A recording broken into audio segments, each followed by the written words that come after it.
Entonces, como bien comentaron, uno de los mecanismos de lesión más comunes son los accidentes vehiculares, seguido por las caídas y por heridas de arma de fuego.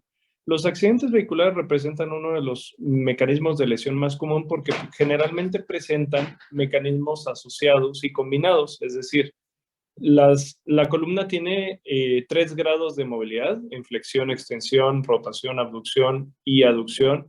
Y cuando presentamos una colisión vehicular como las que están viendo en el video, se van a percatar que desgraciadamente uno no controla la dirección en la cual se ejerce este tipo de problemas. Se habla de que aproximadamente al año hay más de 10,000 lesiones de columna y estas son derivadas de este tipo de accidentes. Muchos de los accidentes son en población joven y principalmente son más enfocadas a hombres que mujeres.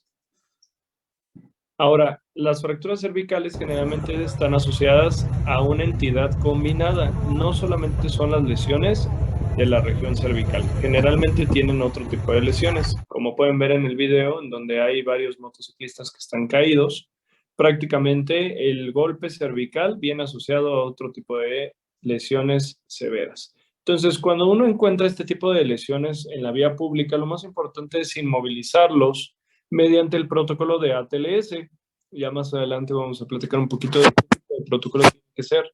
Y recuerden de que la inmovilización tiene que ser mediante la tracción de los segmentos afectados. Se habla de que una de cada dos personas que presenta una lesión, es decir, el 50% que presenta lesión en la columna, va a presentar el 50% una lesión neurológica, ¿vale? Y platicamos un poquito en relación a la anatomía. Pero lo más importante no es que me conozcan la estructura básica de la columna, que se compone de ciertas vértebras en cada región, sino que trasciendan un poquito más allá. La unidad funcional que tiene el segmento medular asociado a una raíz nerviosa en la columna se denomina mielómero. En la columna cervical, como ustedes pueden ver, en la parte anterior está el cuerpo, que es una de las estructuras más grandes y más anchas de la vértebra, unido con un segmento interdiscal superior e inferior. En la parte media ya tenemos unos orificios que se llaman agujeros ovales, que es por donde pasa las raíces nerviosas, y en la parte posterior otro segmento de protección, que son las apófisis espinosas y transversas en sus segmentos laterales. Todo eso permite una protección específica al canal medular, que es lo importante en la médula. El canal medular, dependiendo su área y su segmento, va a ocupar una cantidad de volumen determinada. En la parte superior, a nivel del atlas y en la columna cervical alta, se habla de que la médula únicamente va a ocupar el 35% del segmento. En la parte lumbar, a diferencia de este segmento, va a ocupar el 50%. Sin embargo, sabemos que en la región lumbar, a partir del L1 y L2, empieza a ramificarse la médula en ciertos cordones nerviosos que se denominan cola de caballo, ¿sale? Ahora, lo que les pregunté anteriormente, ¿qué segmentos son los que inervan los músculos? Porque gracias a ese tipo de conocimiento nosotros vamos a saber si la lesión está alta, baja, y si la pérdida de fuerza muscular de un segmento es asociada a una raíz específica. Los miembros superiores están controlados por las raíces de C5 a T1 y los miembros pélvicos o miembros inferiores están controlados de la raíz de L2 a S1. Esto es muy importante que lo conozcan porque la exploración neurológica nos va a orientar más sobre dónde se encuentra la lesión. Anteriormente le había preguntado a su compañera cuáles eran las columnas de Dennis. Para hablar de una lesión estable o inestable, este es uno de los principios básicos que tienes que conocer. La columna anteriormente se había descrito en 3 segmentos, anterior, medio y posterior. Cada uno de los segmentos tiene elementos estabilizadores, como lo pongo en ese cuadro, los cuales participan directamente sobre la interacción biomecánica de la estabilidad que presenta cada segmento. Muy importante que identifiquemos que la columna más importante es la columna media. La columna menos importante es la columna posterior. La columna menos importante es la columna posterior, ¿sale? Entonces, cuando la columna posterior está afectada, pero la columna media y la anterior están íntegras, no hay ningún riesgo, ningún problema. Sin embargo, si la columna media está afectada, aunque las otras 2 columnas estén íntegras, va a tener inestabilidad de esa fractura y por ende es quirúrgica. Ahora, van a ver ahí la imagen, una lesión importante a nivel de la columna cervical. Me gustaría que me ayudaran a describirla. Por favor, si puedes tú, Aarón, ¿me puedes decir qué ves en la radiografía? Sí, profe. Ahí va. Listo. Pues esta es una proyección, no estoy seguro que sea antero posterior, de una radiografía simple del cuello, creo que en la que no se encuentra contraste. ¿Ok? Bueno, hasta ahí lo que me has dicho, ok, es una radiografía simple, efectivamente, del cuello o región cervical, pero no está anteroposterior, no está vista de frente. Ahí estás viendo los molares, estás viendo el arco Ah, mandibular y estás viendo la parte occipital. ¿eso cómo Entonces, sería? ¿cómo la ¿Anterolateral? estás viendo? Lateral, lateral. Ah, ok. Ok, ¿qué más ves? La fractura de todos los cervicales. ¿De qué cervical o qué fractura ves? Cuéntame. Ya hablamos de columnas, ya hablamos de áreas específicas de las vértebras. Cuéntame, ¿qué ves? Es una fractura como desde C2, más o menos. Entonces, siempre vayan integrando. Muy posiblemente a lo mejor no estén tan familiarizados con las imágenes. Pues esta imagen sí es un poquito compleja, pero tienen que empezar a describir conforme lo que tienen. Hablamos de que teníamos columnas, la anterior, la media y la posterior. Entonces, aquí vemos cómo hay una disrupción de columna posterior con respecto a la columna media de las primeras vértebras. Ni siquiera tienes que decir el número. Esta es la primera, la segunda aquí viene, y la tercera, cuarta, quinta y sexta, que son las que se alcanzan a ver.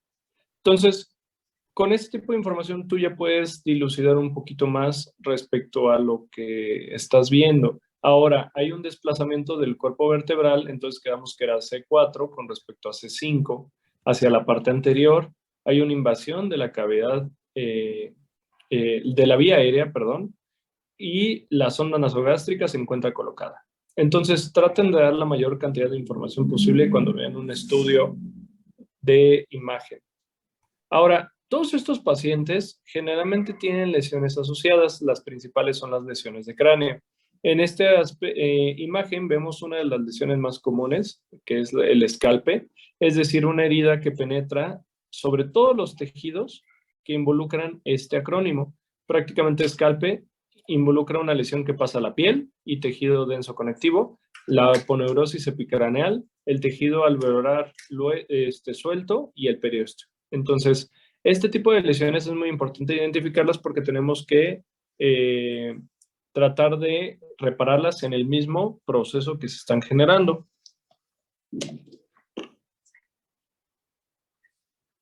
Bueno, vamos a repasar un poquito en relación a lesiones y lo que habíamos platicado anteriormente de el área donde se encuentra el paciente. ¿Qué les llama la atención de un accidente? Hugo, ¿qué es lo primero que tú identificas en un accidente? ¿Cómo fue? O sea, ¿qué pasó? ¿Cómo fue el accidente? Mecanismo de lesión. Ok, perfecto. Fue un carro, se cayó de una obra, tropezó en su propia altura, se cayó de la cama. Perfecto. ¿Qué otra cosa, Daniel? La persona que recibió, o bueno, la edad de la persona que recibió la fractura. No sé si fue un niño el que estaba en el auto, o una persona de la tercera edad. Ok, perfecto. La calidad ósea va a cambiar en relación a la edad y por ende tu manejo puede ser diferente y sospechar de lesiones diferentes. Muy bien. Naomi, ¿qué otra cosa te suena o qué otra cosa te fijas en el accidente? Bueno, en el accidente, bueno, ¿qué tipo de vehículo, por decirlo así, si fue automovilístico, qué tipo de vehículo fue, a qué velocidad más o menos fue, en qué tipo o en qué lugar fue el choque, porque tiene que ver mucho, si es por atrás, creo que es el famoso efecto latigazo en el cuello, o también por el frente, o de lado, pues también puede cambiar Se me fue creo que se me fue el nombre, pero se me fue el nombre de la palabrita, pero puede cambiar, no me acuerdo, algo así como, ¿cómo fue? Bueno, puede cambiar la fuerza, el impacto de la fuerza en donde se ejerce. Y, ¿qué más, qué más, qué más, qué más, qué más? Y pues si en algún momento llegó alguna medida de seguridad, por ejemplo, sin el casco en motocicleta o el cinturón en carro, pues, Ok, ya mencionaste cosas más específicas directamente sobre un mecanismo de lesión, que en este caso son accidentes vehiculares. Está perfecto, pero regresándonos un poquito más hacia la parte externa, recuerden siempre ver muertos en el accidente, que eso es algo fundamental. Si hubo o no personas muertas en ese proceso, eso te da muchísima información de cómo vas a manejar a las personas. Y también cuánto tiempo tienen de atención. No es lo mismo una persona que lleva 1 hora y está con signos vitales bajos a una persona que lleva a lo mejor 2, 3 días y posteriormente a eso acude a la atención. Pero está perfecto. Creo que ya tienen algunas ideas en relación a lo que nos importa respecto a accidentes y mecanismos de lesión en el politrauma. Vamos a salirnos porque ya me está marcando lo del tiempo y regresamos para volver a seguir con la exposición.